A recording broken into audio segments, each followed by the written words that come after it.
गीता में एक श्लोक है जिसमें श्री कृष्ण जी ने अर्जुन जी को समझाते हुए यह बताया है कि कर्म क्या है और हमें कर्म किस तरह करना चाहिए।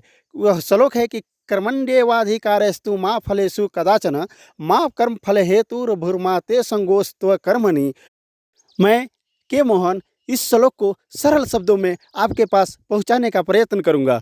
इस श्लोक में श्री कृष्ण जी ने अर्जुन जी को समझाते हुए यह कहा है, यह समझाने का प्रयास किया है कि हे अर्जुन, कर्म करने में ही तेरा अधिकार है, न कि फल में। कर्म फल का हेतु भी मत बन तथा कर्म न करने में भी तेरी आसक्ति न हो। इस संसार में कोई भी ऐसा नहीं है जो कर्म से एक क्षण भी वंचित रह जाए। जब हम सांस लेते हैं तो वह भी एक कर्म है, लेकिन वास्तविक कर्म क्या है जिसका उपदेश श्री कृष्ण जी ने गीता में दिया है? ऐसा कर्म जिसे हम तन मन और पूरी तत्परता के साथ करें, लेकिन उसकी फल की चिंता ना करें। जो होगा वह अच्छा होगा, यह सोचकर हम निरंतर कर्म करते रहें, यही कर्म सत्कर्म कहलाता है। कर्म करना ही हमारे अधिकार में है। हम तो सिर्फ कर्म कर सकते हैं, फल तो ऊपर वाला ही देता है। इसलिए निरंतर बिना फल के चिंता किए हुए हमें अपना अच्छे कर्म करते रहने चाहिए।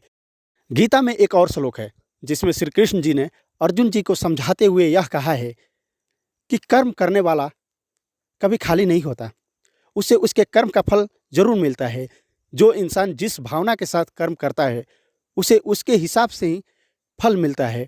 इसलिए हमें अपने तन मन और पूरी तत्परता के साथ, अपनी अच्छी भावना के साथ कर्म करते रहना चाहिए। फल देने वाला तो ऊपर वाला है।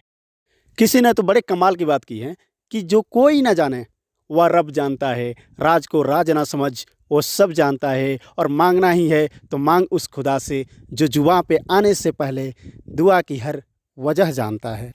तो आज की कहानी में बस इतना ही। चिंता नहीं, चिंतन कीजिए। बेबाक अंदाज से जीते रहिए, सदैव मुस्कुराते रहिए। और ऐसे ही मोटिवेशनल स्टोरीज के लिए, मोटिवेशनल कहानी के लिए सब्सक्राइब कीजिए मोटिवेशनल क्लब बाय के मोहन। धन्यवाद।